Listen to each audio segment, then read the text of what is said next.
ان الحمد للہ نحمده ونستعینه ونستغفره ونعوذ باللہ من شرور انفسنا ومن سیئات اعمالنا من يهده اللہ فلا مضل له ومن يضلل فلا هادی له واشهد ان لا الہ الا اللہ وحدہ لا شریک له واشهد ان محمدا عبدہ ورسولہ اما بعد فإن خير الحديث كتاب الله وخير الهدي هدي محمد صلى الله عليه وآله وسلم وشر الأمور محدثاتها وكل محدثة بدعة وكل بدعة ضلالة وكل ضلالة في النار. أعوذ بالله السميع العليم من الشيطان الرجيم من همزه ونفخه ونفثه. بسم الله الرحمن الرحيم. رب اشرح لي صدري ويسر لي امري واحلل عقدة من لساني يفقهوا قولي. بسم الله الرحمن الرحيم. ان الله وملائكته يصلون على النبي يا ايها الذين امنوا صلوا عليه وسلموا تسليما. اللهم صل على محمد وعلى آل محمد كما صليت على إبراهيم وعلى آل إبراهيم إنك حميد مجيد. اللهم بارك على محمد وعلى آل محمد كما باركت على إبراهيم وعلى آل إبراهيم إنك حميد مجيد. اللهم ربنا آتنا في الدنيا حسنة وفي الآخرة حسنة وقنا عذاب النار. لا الہ الا انت سبحانک انی کنت من الظالمین. حسبنا اللہ ونعم الوکیل. یا حی یا قیوم برحمتک استغیث ولا حول ولا قوة الا باللہ العلی العظیم. ربنا آتنا من لدنک رحمة وہیئ لنا من امرنا رشدا. آمین. الحمدللہ آج 19 اپریل 2020 کی قرآن کلاس نمبر 25 کی اسٹوڈیو ریکارڈنگ ہونے جا رہی ہے.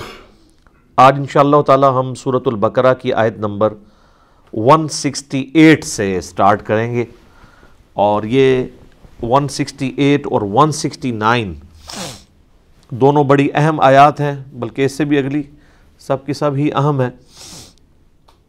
اعوذ باللہ من الشیطان الرجیم. بسم اللہ الرحمن الرحیم. یا ایہا الناس کلوا مما فی الارض حلالا طیبا. اے انسانوں، کھاؤ اس میں سے جو زمین میں حلال اور پاکیزہ مال ہے. ولا تتبعوا خطوات الشیطان، اور مت پیروی کرو شیطان کے راستوں کی. انہ لکم عدو مبین، بے شک وہ تمہارا کھلا دشمن ہے. اصل میں اشارہ اس طرف ہے کہ اللہ تعالیٰ جو کہ تمہارا خالق ہے، اسی نے تمہارے لیے زمین میں رزق کا بندوبست کیا ہے. تو جس کا رزق کھا رہے ہو، اتباع اور اطاعت بھی اسی کی کرو. شیطان جو اللہ تعالیٰ کی مخالفت پہ اترا ہوا ہے، اس کی پیروی مت کرو. جب کھانا اس رب کا کھاتے ہو تو پھر پیروی بھی اسی رب کی ہونی چاہیے. اور شیطان تمہارا کھلا دشمن ہے، یعنی ظاہر ہے کہ اس کی دشمنی تو انسانیت کے ساتھ ہے. ہم سورۃ البقرہ کے آغاز میں ہی سن چکے ہیں کہ حضرت آدم علیہ السلام کو جب اللہ تعالیٰ نے خلیفۃ اللہ فی الارض بنایا تو اس نے اپنی جیلسی کا اظہار کیا. اس کی وجہ سے اس کا نام ہی ابلیس پڑ گیا. ابلیس کہتے ہی ہیں جیلس ہونے والے کو، جلنے والے کو، حسد کرنے والے کو. تو اللہ تعالیٰ فرما رہا ہے وہ تمہارا کھلا دشمن ہے. ویسے تو خیر وہ چھپا ہوا ہے، سامنے نظر نہیں آتا، لیکن اس کی دشمنی بڑی کھلی ہے. صحیح بخاری اور مسلم دونوں میں حدیث ہے کہ ہر انسان کے ساتھ اللہ تعالیٰ نے ایک فرشتہ اٹیچ کیا ہوا ہے، اور ایک شیطان بھی ساتھ، جن بھی اٹیچ ہے. فرشتہ اسے اچھائی کی طرف بلاتا ہے اور جن جو ہے وہ برائی کی طرف بلاتا ہے. تو صحابہ نے بڑی جرت کر کے عرض کیا، اللہ کے محبوب علیہ السلام، کیا آپ کے ساتھ بھی شیطان اٹیچ ہے؟ آپ نے فرمایا میرے ساتھ بھی اٹیچ ہے، لیکن اللہ تعالیٰ نے مجھے اس پہ غلبہ دیا اور وہ میرا مطیع ہو گیا، اب میرے ساتھ جو شیطان اٹیچ ہے وہ مجھے اچھائی کی طرف بلاتا ہے۔ تو یہ پروٹوکول صرف پیغمبر کا ہوتا ہے صلی اللہ علیہ وآلہ وسلم، کہ ان کے ساتھ جو ہمزاد کہہ لیں یا قرین کہہ لیں یا شیطان کہہ لیں یا جن کہہ لیں، اس چاروں الفاظ استعمال ہوئے ہیں، اٹیچڈ ہے، وہ مطیع ہے، مسلم ہو چکا ہے، وہ ان کو اچھائی کی طرف بلاتا ہے۔ آپ علیہ السلام کے بارے میں آپ کے سوا کسی کے لیے گارنٹی نہیں دی جا سکتی کہ اس کی رائے جو ہے وہ 100% محفوظ ہوگی۔ ما ضل صاحبکم وما غوا، نبی علیہ السلام کے بارے میں آیا کہ تمہارے نبی نہ کبھی بہکے ہیں نہ کبھی بے راہ چلے ہیں، اور آپ علیہ السلام کی یہ جو خوبی ہے وہ بعثت نبوی سے پہلے کی ہے۔ سورہ یونس کے اندر آیت نمبر 15 اور 16 میں اللہ تعالیٰ نے نبی علیہ السلام کی اعلان نبوت سے پہلے کی زندگی کو بھی دلیل بنایا ہے اس بات پر کہ آپ علیہ السلام اللہ کے پیغمبر ہیں، اور فرمایا گیا کہ اے نبی علیہ السلام ان سے فرماؤ میں اتنا عرصہ تم میں رہا ہوں، کیا تم نے مجھ سے پہلے کوئی ایسی بات سنی ہے؟ یعنی میرے کبھی قول و فعل میں تضاد دیکھا ہو، یعنی آج سے پہلے میں نے کبھی کہیں بچپن سے لے کے اپنے لڑک پن سے اب میچور عمر تک پہنچتے ہوئے کبھی اس خواہش کا اظہار کیا ہو کہ میرے اندر کوئی ایسی خواہش چھپی ہوئی ہے کہ میں لوگوں پر غلبہ چاہتا ہوں؟ سادہ سی زندگی گزر رہی تھی، سرداری بھی کوئی نہیں تھی مکے کی، اگرچہ آپ ایک مکے کے اعلیٰ خاندان سے تعلق رکھتے تھے، لیکن آپ علیہ السلام اس طریقے سے کوئی ڈومیننٹ پرسنالٹی نہیں تھے اس حوالے سے کہ آپ علیہ السلام کا کوئی وہاں پر ایگزیکٹو آرڈر چلتا ہو۔ رسپیکٹ ضرور تھی، صادق اور امین کہتے تھے، اور آپ علیہ السلام کا کریکٹر اللہ تعالیٰ نے منوایا ہے، اسی وجہ سے تو پھر بعد میں جب آپ نے اناؤنسمنٹ کی ہے جو صحیح بخاری میں آتی ہے کوہ صفا پہ چڑھ کے کہ اگر میں تم سے کہوں کہ اس پہاڑ کے پیچھے سے فوج آ رہی ہے تو تم بات مانو گے؟ تو انہوں نے کہا کہ ہم نے آپ کو کبھی جھوٹ بولتے ہوئے نہیں سنا، یقیناً ہم مانیں گے۔ تو آپ علیہ السلام نے فرمایا کہ پھر میں ہی تمہیں بتا رہا ہوں کہ تمہیں مر کے اپنے رب کے حضور پیش ہونا ہے۔ یعنی جس طرح اس کا ڈر ہے نا کہ کوئی فوج حملہ آور ہو جائے گی، تو سب سے بڑا جو ڈر ہے، جو لٹکتی ہوئی تلوار ہے، وہ تو موت اور آخرت میں اللہ کے حضور جواب دہی ہے۔ تو یہ بھی میں تمہیں بتا رہا ہوں۔ تو سارے کے سارا مجمع چھٹ گیا سوائے چند لوگوں کے، اور انہوں نے بھی کرٹسی میں بات سن لی، ماننے والے تو وہی 2-4 بندے ہی تھے۔ تو شیطان تمہارا کھلا دشمن ہے، اس کی دشمنی عیاں ہے۔ امام غزالی نے ایک بڑی پوائنٹ کی بات لکھی ہے کہ میں سعادت کے اندر، منہاج العابدین میں، بلکہ آلموسٹ ساری کتابوں میں وہ اس بات کو ہائی لائٹ کرتے ہیں کہ شیطان اللہ کا چھوڑا ہوا کتا ہے، اور یہ ایسا خطرناک کتا ہے کہ اس سے بچنے کے لیے اس کے مالک کی پناہ لی جائے تو بچت ہو سکتی ہے، ادروائز کوئی بڑے سے بڑا شخص بھی اس کے شر سے بچ نہیں سکتا۔ تو اس کتے کا مالک کون ہے؟ اللہ۔ اس لیے ہمیں یہ بات سکھائی گئی ہے، اعوذ باللہ من الشیطان الرجیم۔ حتیٰ کہ آپ دیکھیں کہ سورۃ النحل میں آتا ہے کہ جب قرآن بھی کھولو نا، تو قرآن کھولنے سے، قرآن پڑھنے سے پہلے، قرآن کھولتے ہوئے تم نے اللہ تعالیٰ سے پناہ مانگ لینی ہے شیطان کے اگینسٹ۔ کتاب اللہ کی پڑھی جا رہی ہے اور پناہ اللہ سے شیطان کے اگینسٹ مانگی جا رہی ہے۔ یعنی قرآن پڑھنا بھی کسی شخص کے لیے گمراہی کا باعث ہو سکتا ہے اگر وہ صحیح نیت سے نہیں بیٹھا ہوا۔ اگر کوئی شخص اپنے آپ کو قرآن کے سامنے پیش کر دے گا کہ جو قرآن کہے گا میں نے وہی بات ماننی ہے، پھر تو ہدایت ملے گی۔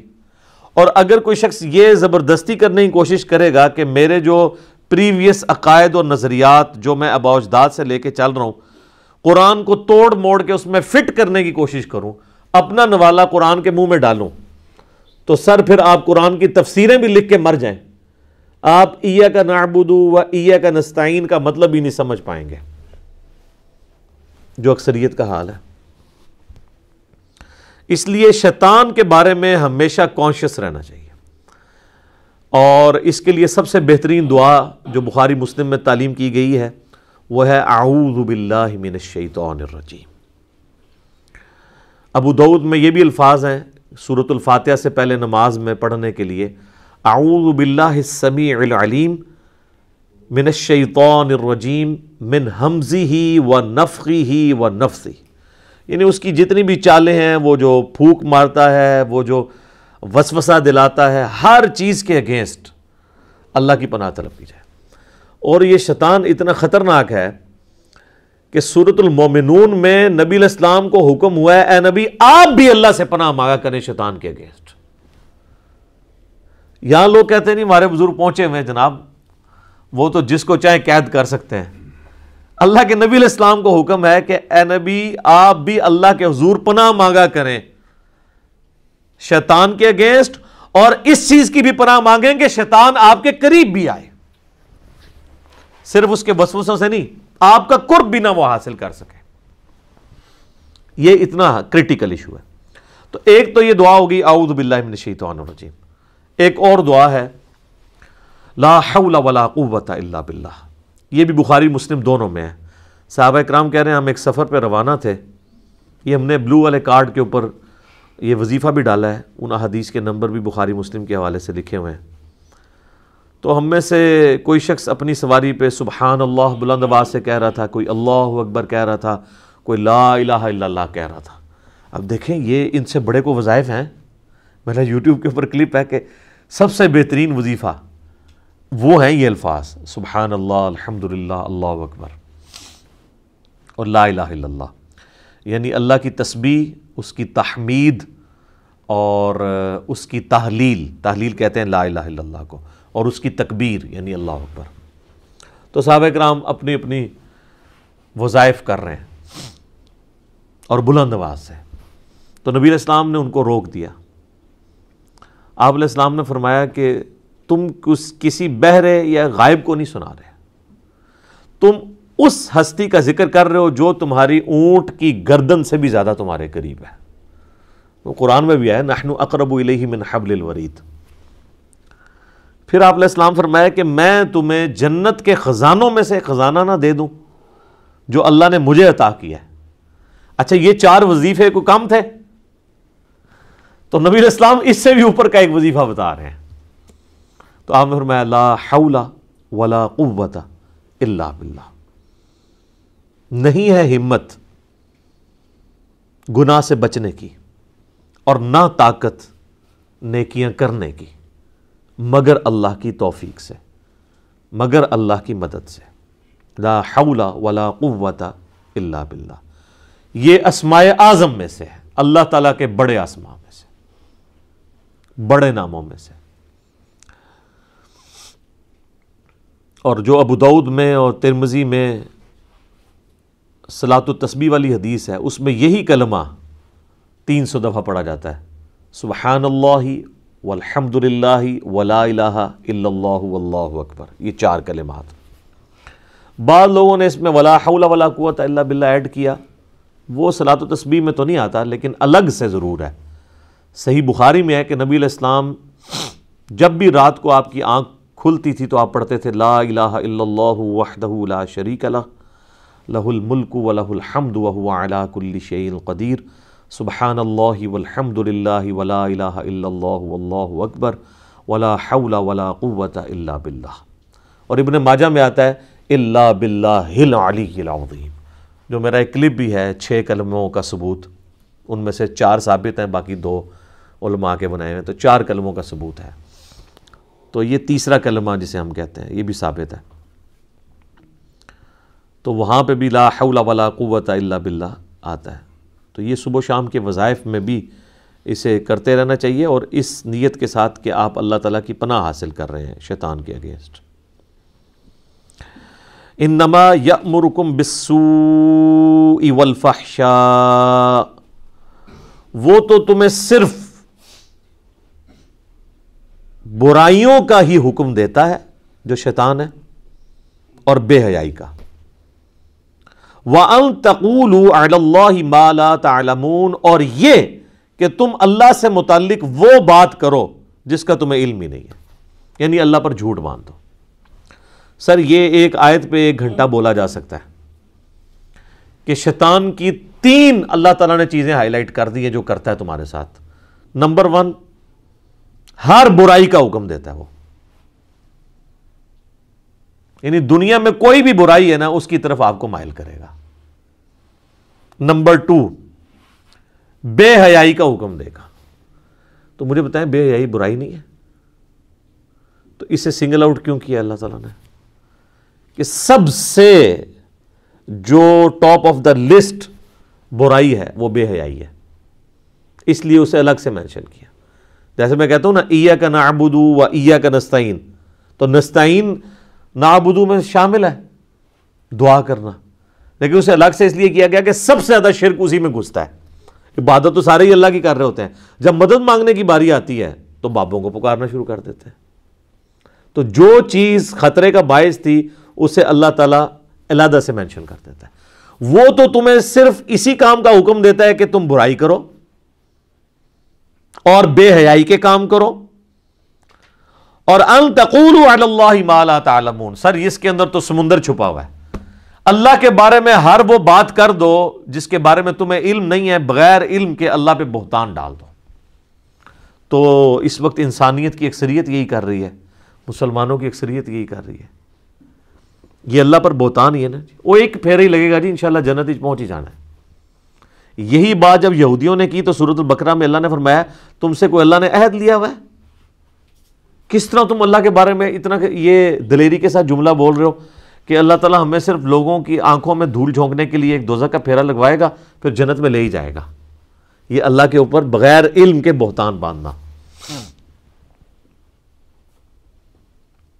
اسی طریقے سے اللہ تعالیٰ نے جہاں کہیں کرسچینٹی کا یا یہودیوں کے فرسودہ عقائد کا ذکر کیا ہے وہاں پہ بھی یہی چیز ہائی لائٹ کی ہے کہ وَلَا تَقُولُوا عَلَى اللَّهِ إِلَّا الْحَقِّ، مت کہو اللہ کے بارے میں مگر وہی بات جو حق پر مبنی ہے.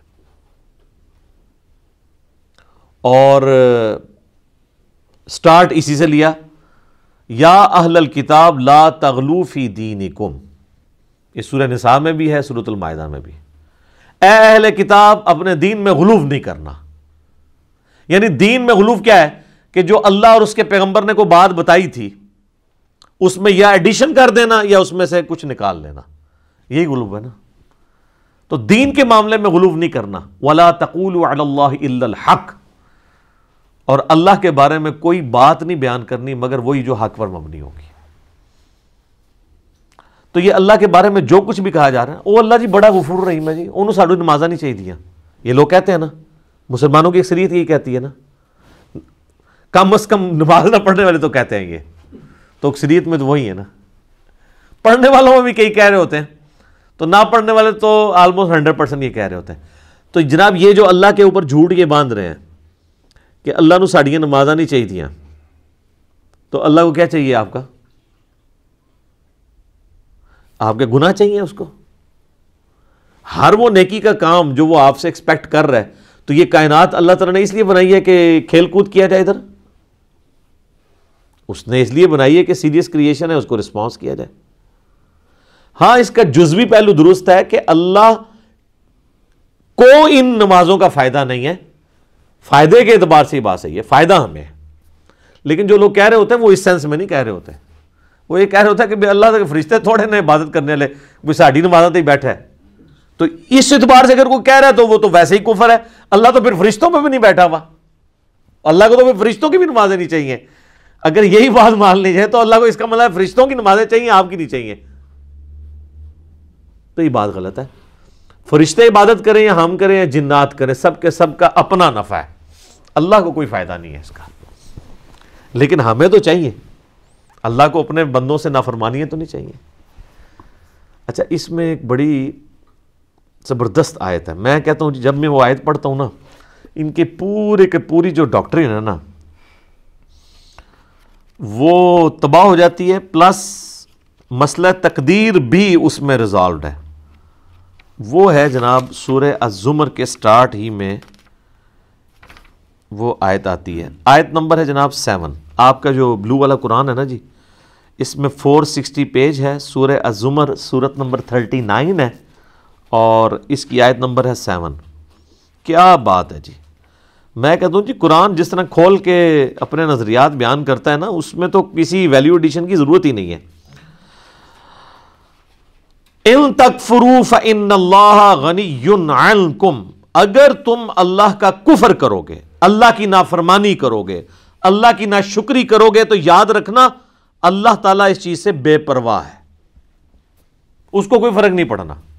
وہی بات جو میں کہہ رہا تھا جزوی درست ہے کہ اگر کوئی نماز نہیں پڑھتا تو اللہ کو کیا فرق پڑتا ہے، لیکن اللہ نے اسے بیلنس کیا ہے کہ یہ نہ کوئی سمجھ لے کہ خیر ہے پھر پڑھنے کی بھی ضرورت کوئی نہیں۔ ساتھ ہی آیا وَلَا يَرْضَى لِعِبَادِهِ الْكُفْرِ، لیکن یہ یاد رکھنا وہ کبھی راضی نہیں اس بات پہ کہ کوئی اس کا نافرمان ہو جائے۔ کیسا بیلنس کیا ہے؟ ایک طرف یہ کہا مجھے کوئی پرواہ نہیں، دفع ہو جو مرضی کرو، اس سے کوئی یہ بھی رزلٹ نکال سکتا تو خیر ہے، لیکن اللہ نے کہا یہ دفع ہونے کا مطلب یہ نہیں ہے کہ جو مرضی کرو، میں راضی کوئی نہیں ہوں اس بندے سے جو یہ حرکت کرے گا، منڈ کے رکھاں گا انہوں پھر میں۔ وَإِن تَشْكُرُوا، اور اگر تم شکر گزاری کی روش اختیار کرو گے، شکر یہ ہے کہ ہر اپنے جسم کا عضو، اپنے جسم کی تمام انرجیز اس کے لیے وقف ہو جائیں، اس کے تابع فرمان ہو جائیں۔ یرضاہ لکم، تو وہ پھر تمہارے لیے یہ پسند کرتا ہے کہ تم اپنا آپ کھپا دو اس کے لیے۔ ولا تزر وازرۃ وزر اخرى، اور یہ بھی یاد رکھنا کوئی جان قیامت والے دن دوسری جان کا بوجھ نہیں اٹھا سکتی، ہر بندے نے انڈیویجول اللہ کے حضور پیش ہو کے اپنے اعمال کا جواب دینا ہے۔ ثم الی ربکم مرجعکم، اس کے بعد تمہیں اپنے رب کی طرف لوٹ کر جانا ہے، فینبئکم، پھر وہ تمہیں خبر دے دے گا، بما کنتم تعملون، جو تم دنیا میں اعمال کیا کرتے تھے، انہ علیم بذات الصدور، بے شک وہ تو سینوں کے چھپے ہوئے رازوں کو بھی جاننے والا ہے۔ یہ ہے جناب کتابوں کا خدا۔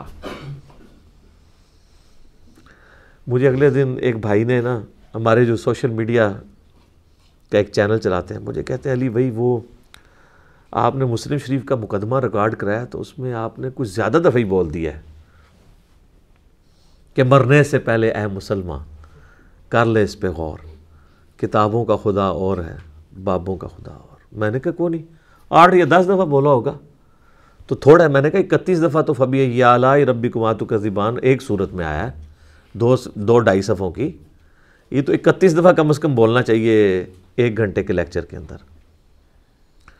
تو اللہ تعالیٰ تو ایک دفعہ بھی کہہ لے کافی ہے، اس نے 31 دفعہ آپ کے دماغ میں ٹھوک کے یہ بات ڈالی ہے کہ اے جنوں انس کے گروہ، تم میری کس کس نعمت سے، میری کس کس قدرت کی نشانی سے روگردانی کر سکتے ہو۔ تو سر مجھے بھی کم از کم ایک لیکچر میں 31 دفعہ یہ ریپیٹ کرنا چاہیے، کیا کہ مرنے سے پہلے اے مسلمان کر لے اس پہ غور، کتابوں کا خدا اور ہے، بابوں کا خدا اور۔ اچھا، یہ آیات کی فارم میں بھی چیزیں قرآن میں موجود ہیں، یہ والا شعر، لیکن قرآن کی آپ جو بھی آیت پڑھیں گے نا، اس کے اینڈ پہ جیسے وہ دائرہ ڈالا ہوتا ہے نا، تو ہر قرآن کی آیت کا اگر مورل لیسن نکلتا ہے تو یہی نکلتا ہے، یار یہ قرآن کیا کہہ رہا ہے۔ یہی ہوتا ہے نا جو بندہ پہلی دفعہ قرآن پڑھتا ہے کہتے ہیں یار یہ تو کچھ اور ہی ہے۔ تو یہ جو لوگوں کی حیرانگی ہے اس کو ہم نے ایک شعر کی فارم میں عرض کر دیا ہے کہ کتابوں کا خدا اور ہے، بابوں کا خدا اور۔ یہ کتابوں کے خدا کا تعارف ہے۔ وَإِذَا قِيلَ لَهُمُ اتَّبِعُوا مَا أَنزَلَ اللَّهُ، اور جب ان سے کہا جاتا ہے کہ پیروی کرو اس کی جو نازل کیا ہے اللہ نے، تو اللہ نے کیا نازل کیا ہے؟ کوئی بابا نازل کر دیا؟ کیا؟ قرآن۔ تو وہی بات آ گئی کہ کتابوں کی پیروی کرنی ہے۔ اچھا، رہا نبی علیہ السلام کا سٹیٹس، تو نبی علیہ السلام ہمارے معلم ہیں، وہ اللہ کے ریپریزنٹیٹیو ہیں، وہ بابا نہیں ہیں۔ بابا وہ ہوتا ہے جسے بت بنایا جائے اور اس کی اللہ نے سند نہ نازل کی ہو، جو قرآن میں جگہ جگہ ہے نا کہ یہ چند نام ہے جو تم نے دے لیے، اللہ نے کوئی سند نہیں نازل کی ان کی۔ لیکن محمد رسول اللہ کی تو سند خود قرآن ہے، اور قرآن کی اتھینٹسٹی نبی علیہ السلام کی مبارک زندگی ہے۔ جو صحیح مسلم میں حدیث ہے، سید عائشہ سے پوچھا گیا نبی علیہ السلام کے اخلاق کے بارے میں، تو آپ نے فرمایا کہ قرآن نہیں پڑھتے۔ نبی علیہ السلام کا اخلاق یہی تھا۔ اخلاق کہتے ہیں یعنی کسی شخص کا کریکٹر، اس کو عربی میں خلق کہتے ہیں، اس کے اندر اس کے معاملات بھی آ جاتے ہیں، اس کا بول چال، آپ اس کو شمائل کہہ لیں، سب کچھ۔ تو انہوں نے کہا نبی علیہ السلام کا اگر کسی نے کردار دیکھنا ہے نا، یعنی قرآن مجسم کسی نے دیکھنا ہے، یعنی قرآن اگر کسی جسم کی شکل میں آتا نا، اللہ کو مقصود انسان اگر کسی جسم کی فارم میں آیا ہے نا، تو وہ نبی علیہ السلام کی مبارک ذات ہے۔ تو جب انہیں کہا جاتا ہے کہ پیروی کرو اس کی جو اللہ نے نازل کیا ہے آسمان سے، قالوا بل نتبع ما الفینا علیہ آبانا، وہ کہتے ہیں نہیں جی ہم پیروی تو کریں گے صرف اپنے بابوں کی، جس پہ ہم نے اپنے بابوں کو پایا ہے، اپنے آباء و اجداد کو پایا ہے۔ یا تو آباء و اجداد خود بابے ہوں گے، یا ہمارے آباء و اجداد کسی بابے کی پیروی کر رہے ہوں گے نا۔ آبا باپ کے لیے لفظ استعمال ہوتا ہے نا، فور فادرز، تو فور فادرز یا خود بابے ہوں گے یا وہ خود کسی بابے کی پیروی کر رہے ہوں گے۔ تو سر یہ دیکھ لیں، یہ اسی آیت کا ہی ترجمہ ہے کہ اللہ کہہ رہا ہے کہ کتابوں کے خدا کو فالو کرنا ہے، بابوں کے خدا کو نہیں۔ اچھا مشرکین عرب جو ہیں کیا خدا کو نہیں مانتے تھے؟ قرآن میں درجنوں جگہ آیا یہ کہ وہ اللہ کو مانتے تھے۔ تو پھر جب وہ کہہ رہے ہیں کہ ہم تو اس کی پیروی کریں گے جس پہ آباء و اجداد کو پایا، تو اللہ تعالیٰ کہتا ہے ٹھیک ہے بھی تیرا خدا بھی وہی ہے، ان کا خدا بھی وہی ہے، اس نبی کا بھی خدا وہی ہے، اور تمہارے آباء و اجداد کا بھی خدا وہی ہے۔ تو اللہ تو فرق کر رہا ہے دونوں میں۔ تو سر یہی تو ہم بھی آپ کو کہہ رہے ہیں کہ مرنے سے پہلے ہے مسلمان کر لے اس پہ غور، کتابوں کا خدا اور ہے بابوں کا خدا اور، اللہ تو اس کو ماننے کے لیے تیار ہی نہیں ہے۔ اب اللہ تعالیٰ اس پہ جو ورڈک دے رہے ہیں نا وہ سنیں، اولو کان آباؤہم لا یعقلون شیئا ولا یہتدون، اگرچہ ان کے بابے اور آباء و اجداد کسی چیز کا علم نہ رکھتے ہو، رتی برابر ان میں عقل نہ ہو، اور نہ ان میں کوئی ہدایت والا مادہ موجود ہو، نہ وہ ہدایت پر ہو، تب بھی تم اپنے بابوں کے پیچھے چلو گے۔ اچھا یہ بابوں کے فضائل بیان ہو رہے ہیں۔ پہلی چیز کہ عقل ہی کوئی نہیں، عقل نہ دی شے ہی کوئی نہیں، لا یعقلون شیئا، عقل نہ دی شے ہی کوئی نہیں۔ بالکل صحیح ترجمہ ہے نا، یہ عربی میں اردو میں شیء لفظ وہی استعمال ہوتا ہے نا، یہ جو ہم شے لفظ استعمال کرتے ہیں پنجابی میں یا اردو کے اندر، اور عقل کا بھی لفظ ہے، لا یعقلون شیئا، عقل نہ دی کوئی شے نہیں، ولا یہتدون، اور نہ کوئی ہدایت ہے۔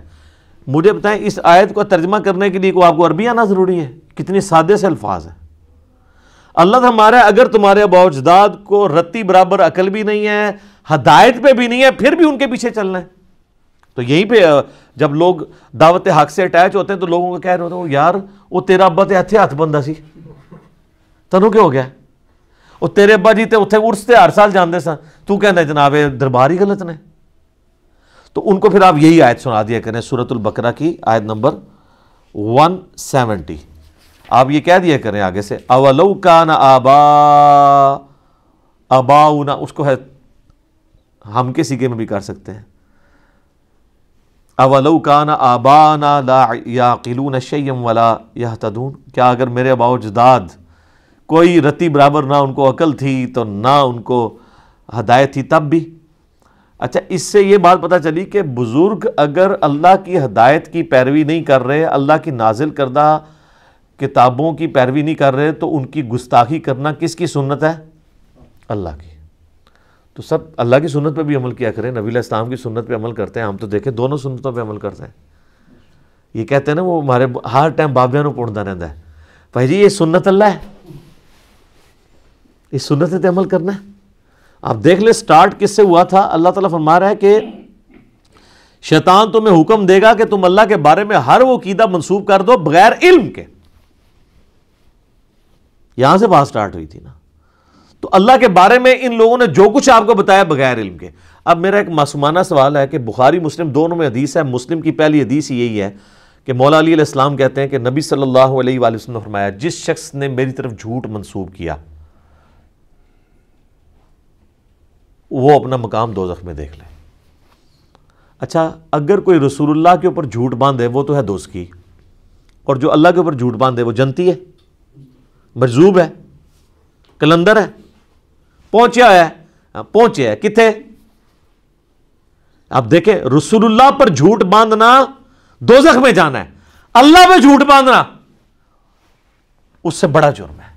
یہ آج تک کسی نے نہیں آپ کو بتایا کہ جب لوگ اللہ کے بارے میں باتیں کر رہے ہوتے ہیں انہیں جی بس میرا دل اللہ نے مضبوط میرا دل کہندا ہے اے دلیل ہوندی جی میرا دل کہندا ہے وہ بھائی جی ہندوؤں کا بھی دل ہی کہندا ہے ٹھیک ہے جی عیسائیوں کا بھی دل کہتا ہے اور پھر وہ کہتے ہیں جی وہ فیتھ ہے جی فیتھ کو ٹیسٹ نہیں کرنا چاہیے فیتھ کو علم پہ تو ٹیسٹ کرنا ہے نا آپ نے کہ آپ نے 3 خداؤں کا عقیدہ رکھنا ہے لاجیکل بات تو ہونی چاہیے نا تو آندہ سے یہ بات بھی راگ بھی لاپیں کہ رسول اللہ پر جھوٹ باندھنے والا دوست کی ہے اور اللہ پر جھوٹ باندھنے والا اس سے بڑا دوست کی ہے تو اب ذرا جو تم بتاؤ اللہ کے بارے میں جو کچھ کہہ رہے ہو اللہ کے دین کے بارے میں اللہ کے تعارف کے بارے میں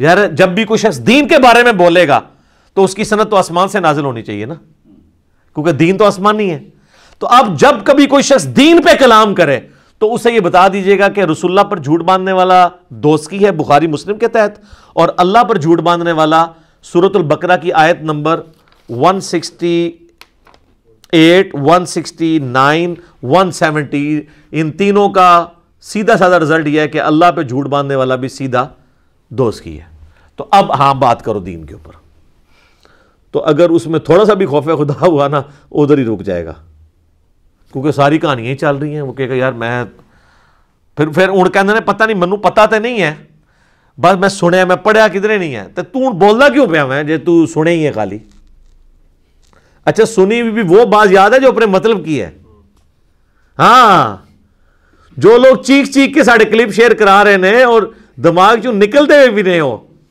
وہ نہیں سنے انہوں نے لگتے تو جو کہانیاں نے نا وہ کہتے ہیں جی وہ ایک دفعہ کا ذکر ہے ایک اسلامی بھائی کا بیان ہے ہمارے جاننے والے بزرگوں نے بتایا ہے اے ہوندی جی سنت ہوتی اور جو کہتا ہے جی جناب سورۃ البقرہ لکھے آ جے اے بخاری لکھے آ جے اے مسلم لکھے آ جے وہ کہتے ہیں وہ سن کے بھی انہوں نے نا اس کان سے سن کے ادھر سے ہی باہر نکال دیا ہوتا ہے ادھر سے بھی نہیں نکالتے کہ دماغ ہی سے نہ بہ جائے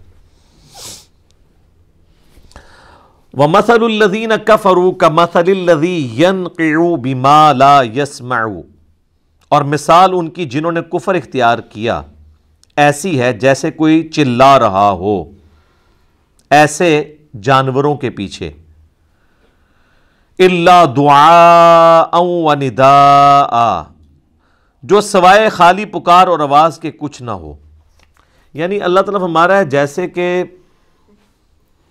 کوئی انسان جانوروں کو پکارے ایک تو نا جانوروں کو اس آواز سے پکارنا کہ ان کو سمجھ آ جائے جیسے پالتو جانور ہے لیکن اگر آپ جانوروں سے گفتگو کرنا شروع کرتے ہیں اور چیخ چیخ کے کہیں کہ جی کسی بیل کو یا گائے کو کہیں ادھر آ یا ادھر آؤ اور اللہ تعالیٰ ہمارا ہے وہ چیختے رہے یہ جو سچویشن ہوتی ہے نا اس شخص کی تو اس کو لوگ کیا کہیں گے پاگل تو اللہ تعالیٰ ہمارا ہے کہ جو لوگ اللہ کی وحی جو آسمان سے نازل ہوئی ہے نا اس کی پیروی نہیں کر رہے نا وہ اسی کے مانند ہے اور اللہ معافی دے آپ کے ممبروں پہ جو چیخ کے تقریریں کر رہے ہیں بالکل اسی طریقے سے ہی کر رہے ہیں کس طرح چیختے ہیں یعنی وہ اپنی بات میں زور دینے کے لیے قرآن حدیث کا حوالہ نہیں دیتے ہیں اتنی اونچی آواز نکالتے ہیں وہ یا کوئی شعر پڑھتے ہیں ایسا گنگنا کے وہ کہتے ہیں جی پھر آنکھوں میں آنسو آ جاتے ہیں تو وہ پھر اس لیے آ رہے ہوتے ہیں تو اللہ تعالیٰ ہمارا ان کے بس چیخنے کے سوا نہیں ہے سم بکم عمی فہم لا یعقلون یہ لوگ بہرے ہیں گونگے ہیں اندھے ہیں کچھ عقل نہیں رکھتے یہ ہیں جناب بابوں کے فضائل و برکات اور وہ ہمیں کہتے ہیں جناب اب انجینئر محمد علی مرزا کو کیا پتا کہ بابا کیا ہوتا ہے یہ جناب آپ دیکھ لیں یہ ہے کتابوں کا جہاں اور وہ ہے بابوں کا جہاں ٹھیک ہے جی اللہ اکبر یا ایھا الذین آمنوا اے ایمان والو کلوا من طیبات کھاؤ پاکیزہ چیزوں میں سے ما رزقناکم جو تمہیں ہم نے رزق کے طور پہ دیں واشکروا للہ اور شکر کرو اللہ کا میں نے پچھلی کلاس میں بتایا کہ شکر کی سمپل ڈیفینیشن ہی ہے کہ اللہ کی دی ہوئی ہر نعمت جو آپ کے جسم میں ہے یا آپ کے ایسٹس کی فارم میں موجود ہے مال کی شکل میں یا ٹینجیبل نان ٹینجیبل جتنی بھی چیزیں ہیں ان کو اس کی تابع داری میں لگانا یہ اس کا شکر ہے اور ان چیزوں سے اس کی نافرمانی کرنا یہ اس اللہ کا کی ناشکری ہے۔ تو کھاؤ اس کے رزق میں سے اور اس کا شکر کرو، ان کنتم ایاہ تعبدون، اگر تم واقعی اسی کی عبادت کرنا چاہتے ہو۔ تو یہ اس کا مطلب ہے اللہ کی عبادت کی ریکوائرمنٹ ہے، صرف نماز پڑھنا نہیں، نماز پڑھنے کے بعد بھی آنکھیں، ہاتھ، زبان، پاؤں، پیٹ، دل، مال، آپ کی ایسٹس، ہر چیز اس کے لیے کھپے۔ وہ تو پھر بڑا وسیع کانسیپٹ ہے۔ صحیح مسلم شریف میں حدیث ہے کہ سبحان اللہ کہنا بھی صدقہ ہے، الحمدللہ بھی صدقہ ہے، لا الہ الا اللہ بھی صدقہ ہے، راستے سے تکلیف دہ چیز کو دور کر دینا بھی صدقہ ہے، یعنی اللہ کی راہ کی یہ نیکی۔ صدقہ کہتے ہیں عربی میں نیکی کے کام کو۔ حتیٰ کہ تمہارا بیوی بچوں کے منہ میں لقمہ ڈالنا بھی صدقہ ہے، اپنے بیوی بچوں کو کھلانا۔ دوسروں کو تو ظاہر ہے لوگ سمجھیں گے کہ کسی اور کے ساتھ نیکی کر رہا ہے، اپنے بیوی بچوں کو کھلانا بھی یہ صدقہ اور نیکی ہے۔ حتیٰ کہ تمہارا میاں بیوی کا ازدواجی تعلق قائم کرنا بھی صدقہ ہے۔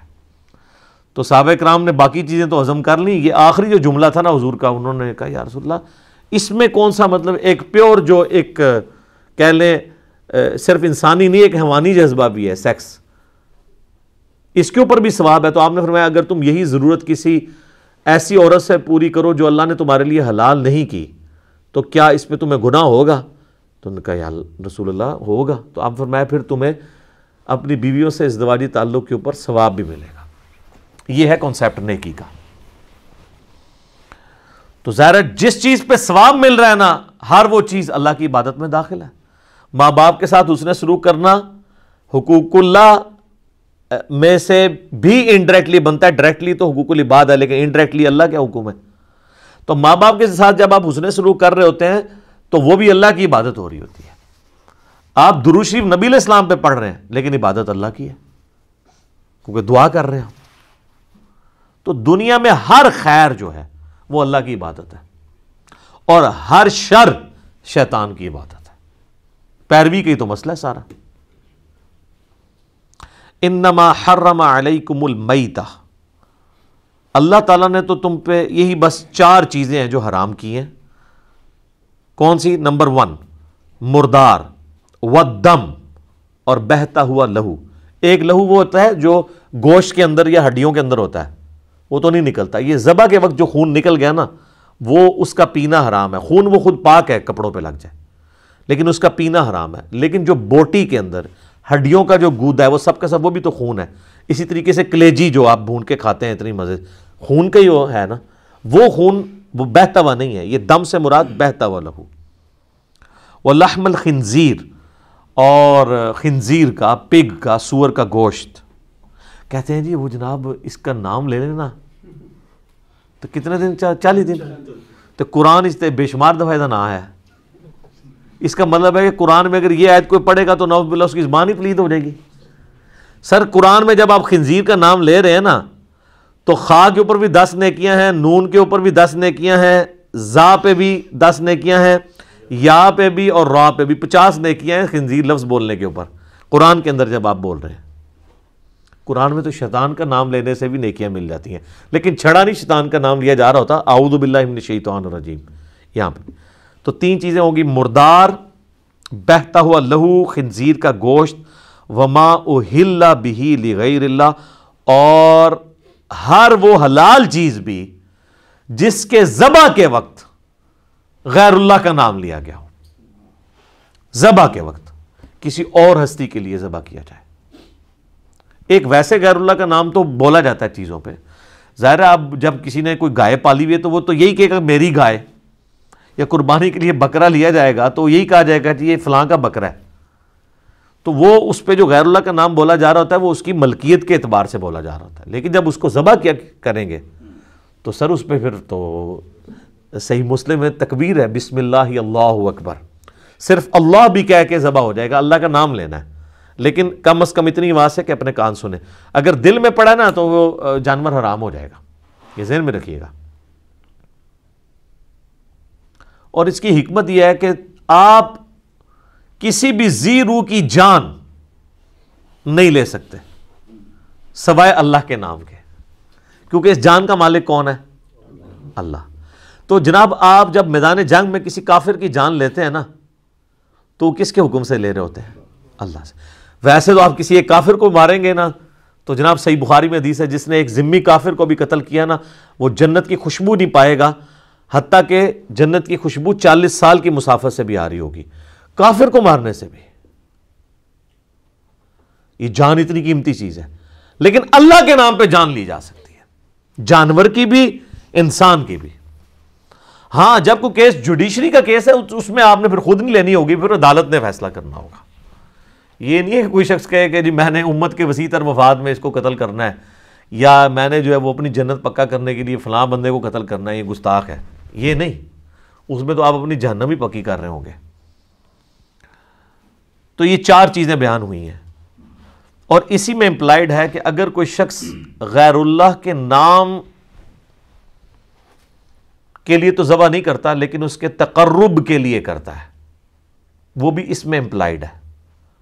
یہ اکثر جب ہم کہتے ہیں نا کہ آپ بزرگ بابوں کے تقرب کے لیے نہ کریں تو وہ کہتے ہیں نہیں جی قرآن میں تو ہے کہ ذبح کے وقت نہ لیا جائے. ٹھیک ہے، اگرچہ اس میں ذبح کے الفاظ نہیں ہیں لیکن یہ اہل حدیث بھی زیادتی کرتے ہیں. وہ کہتے ہیں کہ جی وہ بس جس پہ بھی نام بولا گیا وہ ہو گیا، تو وہ کہتے ہیں یہ ذبح تو انہوں نے خود ڈالا ہوا ہے. وہ خود نہیں ڈالا ہوا، ذبح ہی مراد ہے. یہاں سے لغیر اللہ میں مراد ذبح ہی ہے. تقرب ڈائریکٹلی قرآن سے ثابت اس طریقے سے نہیں ہوتا. کچھ آیات میں آتا ہے کہ وہ بتوں کی خوشنودی کے لیے کرتے تھے. ظاہر ہے کہ بتوں کی خوشنودی والا معاملہ تو ایک ڈیفرنٹ ہے، اصال ثواب والا معاملہ بالکل ڈیفرنٹ ہے. اگر کوئی کسی بزرگ کے اصال ثواب کے لیے، اپنے ماں باپ کے اصال ثواب کے لیے صدقہ اور خیرات کرتا ہے تو یہ جائز ہے، میت کی طرف سے صدقہ ہو سکتا ہے. لیکن اگر اس سے یہ عقیدہ اس کا جڑا ہوا ہے کہ یہ صدقہ اور خیرات کرنے سے وہ مرا ہوا بزرگ مجھ سے راضی ہوگا اور میری مصیبتیں آسان کر دے گا، تو سر آپ اللہ کا نام 100 دفعہ بھی لے لیں، آپ کا جانور آرام ہے. وہ ہے تقرب غیر اللہ کے لیے.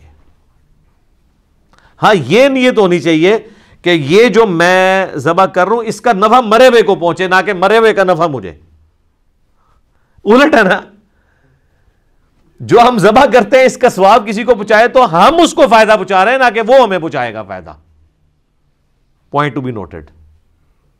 وہ یہ نیت ہونی چاہیے. جو یہ کر رہے ہیں اس کے بالکل الٹ. پھر جو سنن ابی داؤد میں حدیث ہے، ایک صحابی نے کہا کہ میں نے نیت کی رسول اللہ مقام بوانا پہ میں نے 100 اونٹ قربان کرنے ہیں. تو نبی علیہ السلام فرمایا کہ دیکھ لینا وہاں پہ کوئی زمانے جاہلیت کا میلہ تو نہیں لگتا تھا، کوئی اس طرح کی کوئی ایکٹیویٹی تو نہیں ہوتی تھی. اب وہ صحابی آگے سے کہہ سکتا تھا، دیکھیں نا جس طرح یہ ضربے تقسیمیں لگاتے ہیں کہ جی ہم جب ان کو کہتے ہیں آپ جا کے فلاں دربار پہ ذبح کرتے ہیں، وہ کہتے ہیں جی ہم کوئی بالکل قبر پہ تو جا کے ذبح نہیں کر رہے ہوتے، اس کے ہاتھے میں کر رہے ہوتے ہیں، غریبوں کو کھلا رہے ہوتے ہیں. کتنی کہانیاں شروع کر دیتے ہیں. ہم کہتے ہیں یہ دربار بنے ہی نبی علیہ السلام کی نافرمانی پہ ہیں، کیونکہ مسلم شریف میں حدیث ہے میں تمہیں منع کرتا ہوں قبروں کو پکا کرنے سے، قبروں پہ عمارت بنانے سے اور قبروں پر بیٹھنے سے. ڈائریکٹ بیٹھنا بھی حرام ہے، مجاور بن کے بیٹھنا بھی حرام ہے. تو ہم ان اڈوں ہی کو اسلام کے خلاف سمجھتے ہیں. ہم یہ نہیں کہتے کہ کوئی بت پرستی کے اڈے ہیں، اگرچہ وہاں پہ قبر پرستی ہو رہی ہے لیکن ظاہر ہے وہ جہالت میں ہو رہی ہے، ہم اس ایکسٹریم پہ نہیں جاتے. لیکن چونکہ یہ بنے نبی علیہ السلام کی مخالفت میں ہیں تو اس کو یہ سپورٹیو حدیث ہوگی جو ابو داؤد کی، جو ہم یہ اجتہاد کر رہے ہیں کہ نبی علیہ السلام نے کہا کہ اگر زمانے جاہلیت کا بھی کوئی میلہ وہاں پر لگتا تھا تو وہاں پر جا کے بھی تم اللہ کے نام کا ذبح نہیں کر سکتے. یار صحابی سے یہ توقع تھی کہ وہ زمانہ جاہلیت کے میلے والی جگہ پہ غیر اللہ کے تقرب کے لیے جا کے ذبح کرے یا اس کو وہاں بھی آئے، کیونکہ وہ تو نئے نئے اس وقت پھرے ہوئے تھے شرک سے، ان کی توحید تو بڑی راسخ تھی.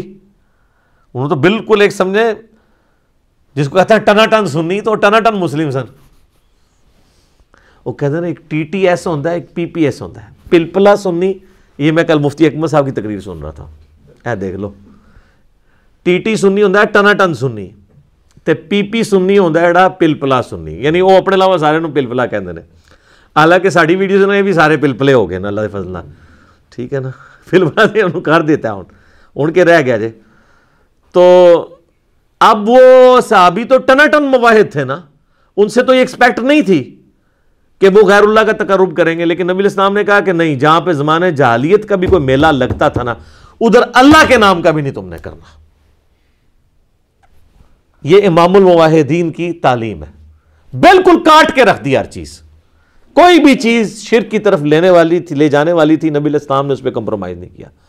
میں اس لیے اکثر کہتا ہوں کہ اگر رسول اللہ اپنی قبر سے نکل آئیں اور درس و تدریس کا سلسلہ مسجد نبوی میں شروع کر دیں اور وہ لائیو پوری دنیا میں سنایا جائے، اور اللہ کے لیے تو بعید نہیں ہے کہ اب اگر رسول اللہ دنیا میں تشریف لے آئیں تو پھر آپ علیہ السلام عربی میں بیان نہیں کریں گے، آپ کی ہر زبان میں لیکچرز آئیں گے، کیونکہ اس وقت تو مشرکین عرب پہ آپ کا غلبہ تھا اور آپ امت نے یہ کام کرنا تھا۔ اب اگر نبی علیہ السلام آئیں گے تو ظاہر ہے یہ تو دور ایسا ہے کہ گلوبل ویلیج ہے دنیا، تو نبی علیہ السلام کے لیکچرز اردو میں بھی، انگلش میں بھی، عربی میں بھی آئیں۔ کوئی یہ بھی نہیں کہہ دیکھا جی عربی کچھ اور بولا تھی، ترجمہ کچھ اور ہو گیا۔ تو واللہ میں آپ کو یقین سے کہتا ہوں رسول اللہ ان کے سامنے بھی قبر سے نکل کے آئے نا، یہ تب بھی نہیں مانیں گے، وہ کہیں گے ہماری آنکھوں پہ جادو کر دیا گیا۔ اور یہ قرآن میں لکھا ہوا ہے، جگہ جگہ یہ بات آئی ہے، سورۃ الحجر میں، سورۃ الانعام میں، کہ یہ کہتے ہیں نا کہ یہ قرآن ہمارے سامنے آسمان سے نازل ہو اور ہم اپنے ہاتھوں سے چھوئیں ان کاغذوں کو جن پہ اللہ نے اپنی ہینڈ رائٹنگ کر کے تو قرآن نازل کیا ہو، تو اے نبی ہم یہ بھی نازل کر دیں، یہ اپنے ہاتھوں سے چھو بھی لیں، پھر بھی کہیں گے ہماری آنکھوں پہ جادو ہو گیا، اے وہ کتاب ہی نہیں جڑی اللہ نے نازل کی تھی ہے۔ تو یہ واللہ رسول اللہ کا بھی انکار کر دیں گے کہ یہ تو نبی نہیں ہے، کیونکہ وہ تو اس نبی کے بارے میں وہ کچھ مانتے ہیں جو بابوں نے تعارف کروایا۔ یار بابوں نے جو اللہ کا تعارف کروایا تھا، اللہ اس تعارف کو اون کرنے کے لیے تیار نہیں اپنے حق میں۔ قرآن میں ہی آ رہا ہے نا کہ جب ان کو کہا جاتا ہے کہ پیروی کرو جو اللہ نے آسمان سے نازل کیا، تو کہتے ہیں ہم آباء و اجداد کی پیروی کریں گے۔ آباء و اجداد بھی تو اللہ کو مان ہی رہے تھے، اس کے ساتھ صرف شریک ٹھہراتے تھے۔ تو اللہ تعالیٰ ہمارے کہ تمہارے بابے جس اللہ کو مان رہے ہیں نا، اگرچہ وہ وہی اللہ ہے، لیکن ان کوالٹیز کے ساتھ میں ان کا ماننا نہیں قبول کرتا۔ اللہ اپنا ماننا قبول نہیں کر رہا ان کے بابوں کے کہنے پہ، تو آپ کے بابوں کے کہنے پہ رسول اللہ کا ماننا ہم کیسے قبول کریں؟ نہ ہم آپ کی کوئی بات رسول اللہ کے ریفرنس سے مانیں گے، نہ اللہ کے ریفرنس سے، جب تک کہ آپ ثابت نہیں کریں گے کہ یہ اللہ اور اس کے رسول نے کہا ہے۔ تو یہ اللہ پہ بھی جھوٹ باندھ رہے ہیں، رسول اللہ پہ بھی جھوٹ باندھ رہے ہیں، والعیاذ باللہ تعالی۔ اللہم اجرنا من النار۔ ساتھ اللہ تعالیٰ نے ایک ایکسیپشن دے دی، اور قرآن میں جب کبھی بھی یہ آیات آئی ہیں، یہ سورۃ البقرہ میں بھی ہیں، اس کے بعد سورہ الانعام میں بھی یہ آیات آئیں گی، اور سورۃ النحل کے اندر بھی آئیں گی، سورۃ المائدہ میں بھی کم از کم 4 دفعہ تو مجھے یاد ہے کہ یہ آیات آتی ہیں۔ تو چاروں دفعہ یہ چیز ریپیٹ ہوتی ہے کہ تمہارے لیے مردار حرام کر دیا گیا، تمہارے لیے بہتا ہوا لہو خنزیر کا گوشت، اور جس پہ ذبح کے وقت غیر اللہ کا نام لیا گیا، لیکن ساتھ یہ ہے فَمَنِ اضْطُرَّ غَيْرَ بَاغٍ وَلَا عَادٍ، اگر کوئی اضطراری کیفیت، کوئی کیٹاسٹرافک کنڈیشن بن جائے، یعنی حلال تمہارے پاس اویلیبل نہ ہو، زندگی موت کی کشمکش بن جائے، غیر باغ ولا عاد، لیکن تمہارے اندر بغاوت نہ ہو اور نہ گناہ کرنے کا ارادہ ہو، فلا اثم علیہ، پھر تم پہ کوئی گناہ نہیں ہوگا۔ یعنی ایک بندہ مر رہا ہے، پانی اویلیبل نہیں، اس نے شراب پی لی، خنزیر کا گوشت کھا لیا، لیکن اللہ تعالیٰ نے فرمایا کہ بغاوت نہیں ہونی، اتنا ہی کھاؤ گے جس سے جان بچے۔ یہ نہیں ہے کہ ایک گلاس شراب سے اگر جان بچنی ہے تو وہ پکڑ کے پوری بوتل الٹا لے، یہ نہیں، بغاوت نہیں ہونی چاہیے۔ عاد گناہ بھی نہیں، دل میں یہ شرمندگی ہو کہ میں ایز اے لاسٹ ریزارٹ کر رہا ہوں، یار اللہ کتنا ڈر ہے، اس وقت ہی کہہ دینا، یہ ساری شکیں اٹھا لینا کہ یار مر رہا ہے بندہ، چل پی لے یار جنہ بھی پینا ہی۔ ادھر بھی کہہ رہے کہ حرام بھی کھانا پڑ گیا نا مجبوری میں، تو یہ دیکھ لینا نہ گناہ کی نیت ہو، نہ ایک حد کو کراس کرنا ہے۔ سر یہ کتابوں کا خدا ہے، یہ حدود اللہ جو بار بار کہا جاتا ہے نا قرآن میں، حدود اللہ دیکھ لیں کتنی سخت ہے۔ ان اللہ غفور رحیم، بے شک اللہ تعالیٰ بخشنے والا مہربان ہے۔ اگر یہ صورتحال ہوگی نا پھر اللہ تعالیٰ معاف کر دے گا، باغی نہ ہوئے اور نافرمانی کی نیت۔ تو یہی اب لوگ یہ سودی کام جو لوگ کر رہے ہیں، او جی ساڑھے کپڑے بھی سودی مشینوں سے بن رہے ہیں، یار یہ اس میں آتا ہے کہ نہ یہ ہماری بغاوت ہے اور نہ ہم اس کے اوپر کوئی اختیار رکھتے ہیں، اس کی بنیاد پہ آپ ڈائریکٹ بینک سے سود کھانا شروع کر دیں گے کہ جی پوری دنیا کا نظام سود پہ چل رہا ہے تو اس لیے کھاؤ پھر ڈائریکٹ۔ وہ جی ہم چلتے پھرتے جراثیم بھی انہیل کرتے ہیں تو پھر ٹھیک ہے، پھر وہ کیڑوں والے امرود بھی کھاتے رہو، وہاں نہیں کھائیں گے، وہ کہیں گے تو نظر آ گیا نا۔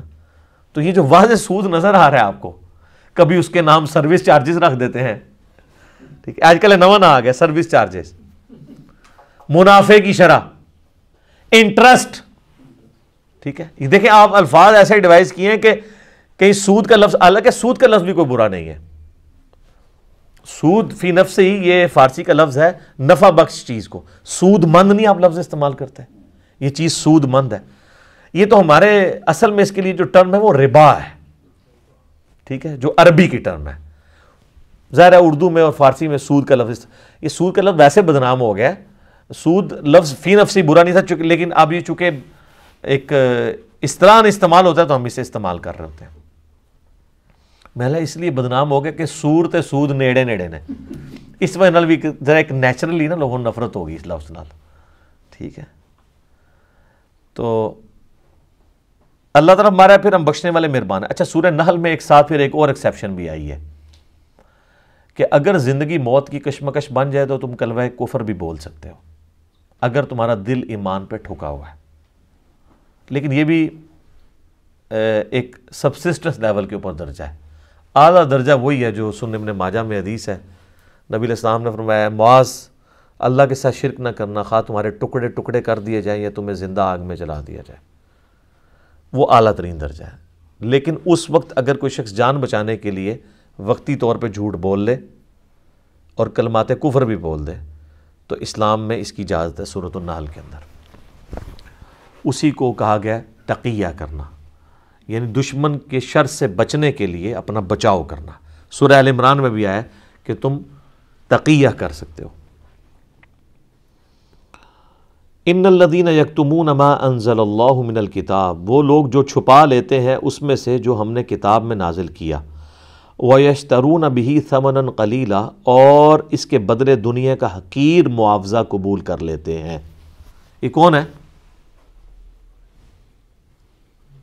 علماء. عوام نے کدھر کوئی آیات بیچنی ہے؟ عوام تو ردی بیچ سکتی ہے تول کے. تو قرآن تو یہ تو نہیں کہہ رہے کہ اللہ کی کتابوں کی ردی جو بیچتے ہیں، فتوے دیتے ہیں، قرآن کی آیات کو بیچتے ہیں کہ قرآن نے یا تورات اور انجیل میں سابقہ امتوں کے لیے اللہ نے نازل تو کچھ اور کیا تھا، لیکن کوئی امیر آدمی دیکھا اس کے حساب سے اس کو فتویٰ دے دیا تو اور اس کے پیچھے پیسے لے لیے تو اللہ کی آیات بیچ دی ہے نا. اللہ تعالیٰ ہمارا کتنے سخت الفاظ ہیں. اولئک ما یاکلون فی بطونہم الا النار، یہ تو اپنے پیٹوں میں نہیں بھر رہے مگر دوزخ کی آگ. آج ان کو نہیں پتہ چل رہا، آج تو صرف انگارہ رکھنے سے زبان جلتی ہے نا، حرام کے مال سے نہیں جلتی، لیکن آخرت میں یہ ڈورمنٹ رول جو ہے یہ ایکٹیو ہو جائے گا، مورل لاز ایکٹیو ہو جائیں گے. ولا یکلمہم اللہ یوم القیامہ، اور قیامت والے دن اللہ ان سے بات تک نہیں کرے گا. یار یہ کسی کے ساتھ غصے کا اظہار، یہ اس ہستی کا غصے کا اظہار ہے جس کی رحمت اس کے غضب پہ بھاری ہے. اللہ کہہ رہا ہے میں گل سننی بھی نہیں تیری. ولا یزکیہم، نہ اسے پاک کرے گا. وَلَهُمْ عَذَابٌ علیم، اور اس ایسے لوگوں کو دردناک عذاب دے گا جو اللہ کی نازل کردہ ہوا کتاب میں سے چھپا لیتے ہیں اور اپنی مرضی کا دین بیان کرتے ہیں. پچھلی دفعہ تو میں نے ڈیٹیل 159 160 اسی سورہ بقرہ کی آیت میں گفتگو کی تھی نا، کربلا کے حوالے سے بھی، کہ کربلا سے متعلق وہ حدیثیں جو بخاری مسلم میں جمل صفین سے ریلیٹڈ ہیں وہ ان لوگوں نے چھپائی ہوئی ہیں. ہم بیان کرتے ہیں، کہتے ہیں کیوں کرتے ہیں؟ تو اللہ تو کہہ رہا ہے کہ جو اللہ کی بیان کردہ چیزیں، چاہے وہ دلائل النبوہ سے ہیں، کتاب میں شریعت بھی شامل ہے اور قرآن بھی شامل ہے، چھپا لیتے ہیں. اس میں تو آیا تھا اللہ کی لعنت، فرشتوں کی لعنت، تمام لعنت کرنے والوں کی لعنت. تمام لعنت کرنے والوں سے مراد تمام جن و انس. یہ یعنی ایک محاورتاً عربی میں استعمال ہوتا ہے، تمام لعنت کرنے والوں کی لعنت. تو اور پھر ابو داؤد، ترمذی، ابن ماجہ میں حدیث ہے کہ جس سے کوئی بات پوچھی گئی علم کی اور اس نے وہ بات چھپا لی تو قیامت والے دن اس کے منہ میں آگ کی لگام دی جائے گی. وہ بھی اس میں فٹ ہوتا ہے. اولئک الذین اشتروا الضلالۃ بالہدی، یہ وہ لوگ ہیں جنہوں نے اپنے ہاتھوں سے ہدایت بیچ کے گمراہی خرید لی ہے. یعنی ہدایت ان کے ہاتھ میں کتاب کی شکل میں موجود تھی، وہ بیچ دی، اور گمراہی یعنی دنیا کا مال لے کر آخرت برباد کر دی. والعذاب بالمغفرہ، اور مغفرت اپنے ہاتھوں سے دے کے عذاب خرید لیا. یار دیکھو بالکل 180 ڈگری الٹا گیئر چل رہا ہے. ہدایت موجود تھی اللہ کی کتابیں، وہ بیچ دی، دنیا کا مال لیا، اللہ نے کہا یہ گمراہی لے لی. اور اس ہدایت سے فائدہ حاصل کر کے مغفرت قیامت والے دن کمانی تھی، وہ مغفرت تو ہاتھ سے دے کے اللہ کا عذاب الٹا قیامت والے دن جو ہے وہ خرید لیا. نعوذ باللہ من ذالک. اللہم اجرنا من النار. جناب یہ صحیح مسلم میں حدیث ہے کہ نبی علیہ السلام جب نماز پڑھاتے تھے نا، تو قرآن میں جب اللہ کے عذاب کی آیات آتی تھی تو اللہ سے دعائیں کرتے تھے اس کے عذاب کے اگینسٹ، اور جنت کی آیات آتی تھی تو جنت کا سوال کرتے تھے. تو یہ فوراً یہاں پہ دعا کرنی چاہیے، اللہم اجرنا من النار. جناب آگے الفاظ دیکھیں کتنے رقت انگیز ہیں. فما اصبرہم علی النار، تو کتنا ہی صبر ہے ان کا آگ کے اوپر. کیا ٹانٹ ہے کہ یار بڑے دلیر ہیں کہ انہوں نے صبر کر لیا کہ ٹھیک ہے تکی جائے گی، آگ برداشت کر لیں گے. اللہ کہتا ہے بڑا صبر ہے تمہارا. یہ بات کہنے کو تو بڑا آسان ہے کہ جی خیر ہے دیکھی جائے گی آگے. اللہ کہتا ہے بڑا صبر ہے آگ کے اوپر. یہاں تو یہ ہونا چاہیے تھا ان کے حساب سے کہ بھئی بڑی امید لگائی ہے مجھ سے، انشاءاللہ میں چھوڑ دوں گا. ہاں کہتے ہیں نا او اللہ بڑا غفور رحیم ہے. یہاں تو یہ ہونا چاہیے تھا نا، لیکن اللہ کہہ رہا ہے بڑا صبر ہے یار، بڑا جگر ہے کہ تم لوگوں نے آگ خرید لی ہے، یعنی تمہیں پتہ ہی نہیں کہ تھوڑے ایسی تھی تیسی پھرنے والی ہے. یہ مطلب ہے فما اصبرہم علی النار، کتنا صبر ہے ان کا آگ کے اوپر. یار انہوں نے یہ سوچ لیا کہ ٹھیک ہے ہم دیکھی جائے گی یار جو کچھ. ایڈی دیدہ سے لے رہو. ذالک بان اللہ نزل الکتاب بالحق، یہ اس وجہ سے ان کے لیے سزا ہوگی کہ اللہ نے تو کتاب نازل کی تھی ایک مقصد کے تحت. وَإِنَّ الَّذِينَ اخْتَلَفُوا فِي الْكِتَابِ، اور بے شک وہ لوگ جو کتاب کے معاملے میں اختلاف میں آ گئے. وہ کہتے ہیں نا جی کتابوں کا دین چھوڑیں ہمیں بابوں کا دین بتائیں. تو سر یہ بنتا ہے نا ادھر کیا کہ مرنے سے پہلے اے مسلمان کر لے اس پہ غور. کتابوں کا خدا اور ہے اور بابوں کا خدا اور. کتاب ہی کتاب ہو رہی ہے. دیکھ لو کنی بار کتاب آ گئی جی. اے سر یہ قرآن تو اڈے قرآن بھی کتاب ہی لکھا ہے نا کہ یہ انجینئر صاحب نے وغیرہ قرآن پکڑے ہے. تو اللہ تو مانتا ہے کہ ہم نے تو کتابیں نازل کی تھی ایک مقصد کے تحت سچائی کے ساتھ، اور جو یہ اختلاف کر رہے ہیں کتاب میں لفی شقاق بعید، اللہ تعالیٰ ہمارا یہ تو دور دراز کیے جھگڑوں میں اور بدبختی میں پھنس گئے ہیں قرآن کو چھوڑ کے. یعنی یہود و نصارہ اپنے کتابوں کو چھوڑ کے بدبختی میں، اور امپلائڈ ہے یونیورسل ٹروتھ ہے نا ظاہر ہے. تو یہ اہل کتاب کی جب باری آتی ہے تو صرف یہود و نصارہ نہیں، اہل کتاب آپ بھی ہیں. صاحب قرآن مسلمان بھی صاحب قرآن ہے، صاحب کتاب ہے. ہم کہتے ہیں نا جی صاحب کتاب پیغمبر جو ہیں وہ 4 ہیں،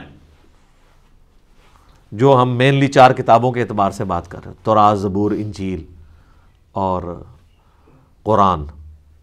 باقی چھوٹے چھوٹے صحائف نازل ہوئے ہیں، کتابیں تو یہ 4 ہی نازل ہوئی ہیں. تو وہ جب تورات کتاب ہے، زبور کتاب ہے، انجیل کتاب ہے، تو قرآن بھی تو کتاب ہے. تو اگر وہ اہل کتاب ہیں تو ہم بھی اہل کتاب ہیں. یہ مسلمان اہل کتاب اور وہ جیوز اور کرسچن اہل کتاب. تو سر قرآن آپ جتنا پڑھیں گے نا اس کا اینڈ رزلٹ وہی نکلنا ہے. کیا کہ مرنے سے پہلے ہے مسلمان کر لے اس پہ غور. کتابوں کا خدا اور ہے، بابوں کا خدا اور جب تو نے ایک دفعہ بھی سیریس ہو کے اس پہ غور کیا نا تو یہ پھر تیرے اندر کی آواز ہوگی کہ نہ میں وابی نہ میں بابی، میں ہوں مسلم. علمی کتابیں. ٹھیک ہو گیا جی. اللہ تعالیٰ سے دعا ہے جو حق بات میں نے کہی اللہ تعالیٰ ہمارے دلوں میں راسخ فرمائے.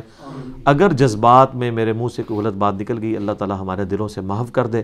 ہمیں کتاب و سنت کی تعلیمات پر عمل کر کے دوسرے بھائیوں تک پہنچانے کی توفیق عطا فرمائے. سبحانک اللہم و بحمدک اشہد ان لا الہ الا انت استغفرک و اتوب الیک وما علینا الا البلاغ المبین. جزاکم اللہ خیرا.